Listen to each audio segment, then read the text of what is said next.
Samuel Matthew தயாரிப்பில் ராஜசேகர் இயக்கத்தில் சித்தார்த் நடிக்கும் மிஸ் யூ திரைப்படம் டிசம்பர் 13ஆம் தேதி உங்கள் அபிமான திரையரங்குகளில் வெளியாகிறது. இந்த தமிழ் நேயர்களுக்கு வணக்கம். புஷ்பா 1 படம் வந்து பேன் இந்தியா அளவுல ரிலீஸ் ஆகி பாக்ஸ் ஆபீஸ்ல ஒரு பெரிய ஸ்டோன் கிளப்பிச்சு அப்படின்னு தான் சொல்லணும். இதோட ஷூட்டிங் மட்டுமே கிட்டத்தட்ட ஒரு 2 வருஷம் நடந்துச்சு. படத்துடைய ப்ரீ புக்கிங் மட்டும் 100 கோடி ரூபாய் வசூல் பண்ணிருக்கு அப்படின்னு படக்குழு சொன்னாங்க. சோ படம் ரிலீஸ்க்கு அப்புறம் படம் வந்து 1000 crores வந்து பாக்ஸ் ஆபீஸ்ல கலெக்ட் பண்ணும் அப்படிங்கிற மாதிரியான ஒரு எக்ஸ்பெக்டேஷன் வந்து இருந்துச்சு.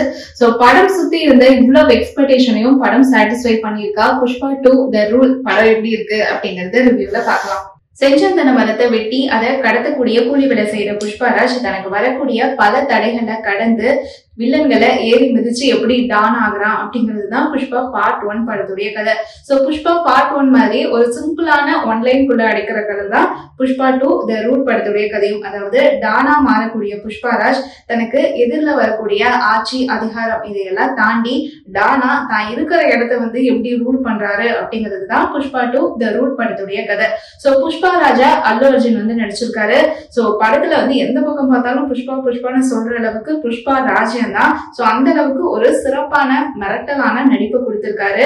சோ ஒரு பக்கம் ஆக்ஷன் ஆகட்டும், இன்னொரு பக்கம் சென்டிமெண்ட் அப்படின்னு சொல்லிட்டு வெரைட்டியான நடிப்பை வந்து கொடுத்திருக்காரு அல்லு அர்ஜுன். சோ படத்துல வந்து ஹைலைட்டான விஷயமா வந்து ஆக்ஷன் சீக்வன்ஸ் வந்து சொல்லலாம். மொத்தம் ஒரு 3 ஆக்ஷன் சீக்வன்ஸ் வந்து இந்த இடத்துல ஹைலைட் பண்ணி காட்டணும். சோ ஃபர்ஸ்ட் வந்து புஷ்பா ராஜுக்கான அந்த இன்ட்ரோ சீன் வந்து ஜப்பான்ல நடக்கிற மாதிரி வந்து காட்டியிருப்பாங்க. சோ அங்க ஒரு ஃபைட் சீக்வன்ஸ் வந்து வரும். ரெண்டாவதா வந்து படத்துடைய மிட்ல வர ஜாத்தாரா ஆக்ஷன் சீக்வன்ஸ். சோ செகண்ட் ஹாஃப்ல வரக்கூடிய புஷ்பராஜ் வந்து தன்னுடைய அண்ணன் பொண்ணுக்காக சண்டை போடுற ஒரு பழைய கோட்டையில வந்து சண்டை போடுவாரு. சோ இந்த ஒரு 3 ஆக்ஷன் சீக்வன்ஸுமே வந்து படத்துல ஹைலைட்டான விஷயம் அப்படின்னு சொல்லணும். சோ ஒரு பக்காவான எக்ஸிகியூஷனா இருக்கு. ஆக்ஷன் கொரியோகிராஃபி சூப்பர் அப்படின்னு சொல்லணும். So action choreography, artist, VFX, music அப்படின்னு சொல்லிட்டு இதெல்லாம் சேர்த்து ஒரு டீம் ஒர்க் எப்படி இருக்கணும் அப்படிங்கிறதுக்கான ஒரு கரெக்டான எக்ஸாம்பிள் வந்து இந்த ஆக்ஷன் சீக்வன்ஸ் வந்து செட் பண்ணிருக்குன்னு சொல்லலாம். சோ தியேட்டரிக்கலா பார்க்கும்போது கண்டிப்பா ஃபேன்ஸ் எல்லாமே என்ஜாய் பண்ணக்கூடிய விஷயமா இது அமைஞ்சிருக்கு.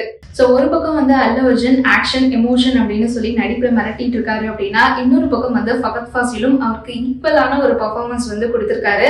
சோ அவருடைய கேரக்டர் வந்து இந்த பாட்டுல பார்த்தோம்னா ஒரு அடிபட்ட புலி அப்படின்னு தான் சொல்லணும். புஷ்பா ராஜா வந்து கண்ட்ரோலுக்கு கொண்டு வரணும், அவர் வந்து எப்படியாவது தோக்கடிக்க வைக்கணும் அப்படிங்கிற ஒரு வெஞ்சன்ஸ் வச்சுட்டே இருக்கக்கூடிய ஒரு கேரக்டர் வந்து சூப்பரா போர்ட்ரே பண்ணியிருக்காரு. சோ செகண்ட் பார்ட்ல வந்து அல்லு அர்ஜுனும் ஃபகத் ஃபாசிலும் மீட் பண்ணிக்கக்கூடிய ஒரு சீன் வந்து வரும். அதுல புஷ்பராஜ் வந்து ஃபகத் ஃபாசில் கேரக்டர் கிட்ட வந்து மன்னிப்பு கேட்கணும். சோ அந்த ஒரு மன்னிப்புக்காக எதிர்பார்த்திருக்கிற ஒரு தருணம், அவர் மன்னிப்பு கேட்டதும் ஃபகத் ஃபாசில் கொடுக்குற அந்த எக்ஸ்பிரஷன்ஸ் எல்லாமே கிளாஸ் அப்படின்னு தான் சொல்லணும். சோ சூப்பரா மிரட்டியிருக்காரு ஃபகத். சோ புஷ்பராஜுக்கு சப்போர்ட்டா இருக்கக்கூடிய ஒரு ஸ்ரீவல்லி கேரக்டர் தான் வந்து ராஷ்மிகாவுக்கு. இவ்வளவு பெரிய ஒரு கமர்ஷியல் எலிமெண்ட் இருக்கக்கூடிய மூவில ஹீரோயினுக்கு என்ன ஸ்பேஸோ அந்த ஒரு ஸ்பேஸ் தான் வந்து அவங்களுக்கு கொடுத்திருக்காங்க. சோ அவங்களுடைய கேரக்டர் வந்து அவங்க சிறப்பாவே பண்ணியிருக்காங்க. சப்போர்ட்டிங் கேரக்டர்ஸ்ல வரக்கூடிய ஜெகபதி பாபு, ராவ் ரமேஷ் அண்ட் சுனில் இவங்களுடைய கேரக்டர் எல்லாமே இன்ட்ரெஸ்டிங்கா இருக்கு. குறிப்பா சுனிலுடைய கேரக்டர் வந்து இன்னுமே கொஞ்சம் டெவலப் பண்ணிருக்கலாமோ அப்படிங்கிற அளவுக்கு அவரோட கேரக்டர் வந்து நல்லா இருக்கு. அது இன்னும் கொஞ்சம் என்ஹான்ஸ் பண்ணியிருந்தாங்கன்னா இன்னுமே நம்ம தியேட்டர்ல என்ஜாய் பண்ணிருக்கலாம். சோ படத்துடைய மிகப்பெரிய பிளஸ் என்ன அப்படின்னு சொல்லி பார்த்தோம்னா அதனுடைய டெக்னிக்கல் டீம் தான். பிராக்ஸோடைய சினிமோட்டோகிராஃபி, விஎஃப்எக்ஸ் எல்லாமே தரமான ஒரு ஒர்க் கொடுத்திருக்காங்க. தேவிஸ்ரீ பிரசாதோடைய மியூசிக்ல புஷ்பா பாட்டும் சுசேகி பாட்டும் வந்து கதையில ஒரு கரெக்டான இடத்துல வந்து பொருந்தி போய் கேட்கறதுக்குமே வந்து என்ஜாய் பண்ண வேண்டிய ஒரு விஷயமா இருக்கு. ஆனா அவருடைய மியூசிக்ல வந்திருக்க கிஸ்கிசா சாங் அண்ட் ஃபீலிங்ஸ் இந்த 2 பாட்டுமே வந்து பெருசா இம்ப்ரெசிவா இல்ல. இன்னும் சொல்ல போனோம்னா இந்த 2 பாடல்களுமே கதைக்கான ஒரு ஸ்பீட் பிரேக்கரா இருக்கு. சாம் ஸ்டியர்ஸோட பேக்ரவுண்ட் மியூசிக் வந்து காத பதம் பார்க்காம இந்த கதைக்கும் காட்சிகளுக்கும் என்ன தேவையோ அந்த மீட்டரை வந்து சரியா கச்சிதமா பண்ணியிருக்காங்க. சோ படத்துடைய பல காட்சிகள்ல தெலுங்கு வாடை அடிச்சாலும் அதையெல்லாம் அப்படி துரத்தி விட்டு படத்தை காப்பாத்தி விட்டு இருக்கிறது மதன் கார்கியோட தமிழ் வசனங்கள் தான்.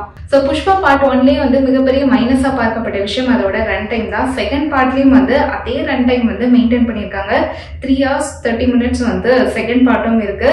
சோ சரி அதுல கதை ஏதாவது இருக்கா அப்படின்னு சொல்லி பார்த்தோம்னா கதை அப்படிங்கிறது பெருசா ஒண்ணுமே இல்ல. புஷ்பா மட்டும்தான் வந்து ஒரு 3.5 மணி நேரமும் இருக்கு. சோ அதை தாண்டி புதுசா எந்த விஷயங்களுமே இல்ல. புஷ்பாவை மடக்கிறதுக்காக ஃபகத் ஃபாசில் பண்ணக்கூடிய அந்த வில்லத்தனமான விஷயங்களும் வந்து அதர பழசா இருக்கு. புஷ்பராஜுக்கும் ஸ்ரீவல்லிக்கும் இடையான கெமிஸ்ட்ரியும் வந்து பெருசா எந்த இடத்துலயும் ஒர்க் அவுட் ஆகவே இல்லை. இன்னும் சொல்ல போனா பயங்கர கிரிஞ்சா இருக்கு அப்படின்னு தான் சொல்லணும். சோ ஃபர்ஸ்ட் ஹாஃப்லயே வந்து டு த பாயிண்டா கதையை முடிச்சு இன்டர்வல் வரைக்கும் எடுத்துட்டு போகிறதுக்கான ஸ்பேஸ் இருந்துமே அதை விடாம வழவழன்னு வந்து ஃபர்ஸ்ட் ஹாஃப்லயே வந்து ஒரு 1.5 மணி நேரத்துக்கு மேல கதையை எடுத்துட்டு போயிருக்கிறது இன்னொரு மைனஸ். ஸோ ஃபர்ஸ்ட் ஆஃப் முழுக்கவே வந்து புஷ்பா வெர்சஸ் ஃபகத் அப்படின்னு சொல்லிட்டு இவங்களுடைய மோதல் தான் வந்து கதை முழுக்க போயிட்டு இருக்கு. செகண்ட் ஹாஃப்ல வந்து அந்த ட்ராக் அப்படியே வந்து சேஞ்ச் ஆகி எமோஷன் காட்சிகள்ல வந்து கதை நகருது. ஸோ நம்ம புஷ்பா படம் பார்க்குறோமா இல்லை புஷ்பா சீரியல் பார்க்குறோமா அப்படின்னு கன்ஃபியூஸ் ஆகிற அளவுக்கு எமோஷன் வந்து கொஞ்சம் ஓவர் டோஸாவே போயிருக்கு. ஸோ நம்ம இந்த ரிவ்யூவோட ஆரம்பத்தில் வந்து சண்டை காட்சிகள் வந்து ஹைலைட்டான விஷயம் அப்படின்னு சொன்னோம் இல்லையா, அதில் ஒரு சண்டை காட்சி வந்து செகண்ட் ஹாஃப்ல வருது. அதாவது ஒரு பழைய கோட்டை ஒன்றில் புஷ்பா தன்னுடைய அண்ணன் பொண்ணுக்காக சண்டை போடுற காட்சி தான் வந்து இருக்கு. ஸோ ஒரு பக்கம் வந்து இந்த ஃபைட் சீக்வன்ஸ் வந்து பார்க்கறதுக்கு மாசா இருந்தாலே இன்னொரு பக்கம் வந்து நமக்கு கொஞ்சம் சிரிப்பும் வரதான் செய்யுது. ஏன்னா ஃபர்ஸ்ட் பார்ட்ல வந்து ஒரு ஃபைட் சீக்வன்ஸை வந்து இங்க ரீகால் பண்றாங்க. அதாவது ஃபர்ஸ்ட் பார்ட்ல வந்து புஷ்பாவோட கையை கட்டிட்டாங்க. ஸோ அப்போ வந்து புஷ்பா வந்து காலையே ஃபைட் போடுவாங்க. ஸோ அதனால வந்து செகண்ட் பார்ட்ல புஷ்பாவோட காலையும் சேர்த்து கட்டி விட்டுறாங்க.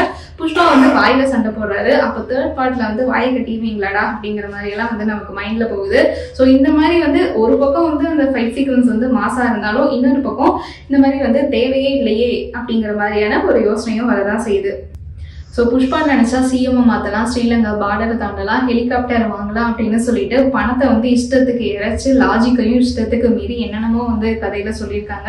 ஸோ புஷ்பாவோட ஃபேன், அல்லு அர்ஜுனோட ஃபேன் நீங்க அப்படின்னா இந்த 3 மணி நேரத்தை கண்டிப்பாக பொறுத்துக்கிட்டு இந்த படத்தை பார்க்கலாம். ஸோ அதையெல்லாம் இல்லாம நான் வந்து ஒரு வீக்கெண்டுக்கு ஒரு படம் பார்க்குறேன், இல்லை எனக்கு ஃபர்ஸ்ட் பார்ட் அளவுக்கு செகண்ட் பார்ட் மேல ஒரு எக்ஸ்பெக்டேஷன் இருந்து நான் போனேன் அப்படின்னா வந்து கண்டிப்பா ரசிகர்களுக்கு புஷ்பா 2 வந்து ஒரு சின்ன ஏமாற்றம் கொடுக்க தான் செய்யும். ஸோ படம் பார்த்துருந்தீங்க அப்படின்னா உங்களுக்கு எந்த விஷயம் ஒர்க் அவுட் ஆச்சு அப்படிங்கறத கமெண்ட்ல எங்க கூட ஷேர் பண்ணுங்க.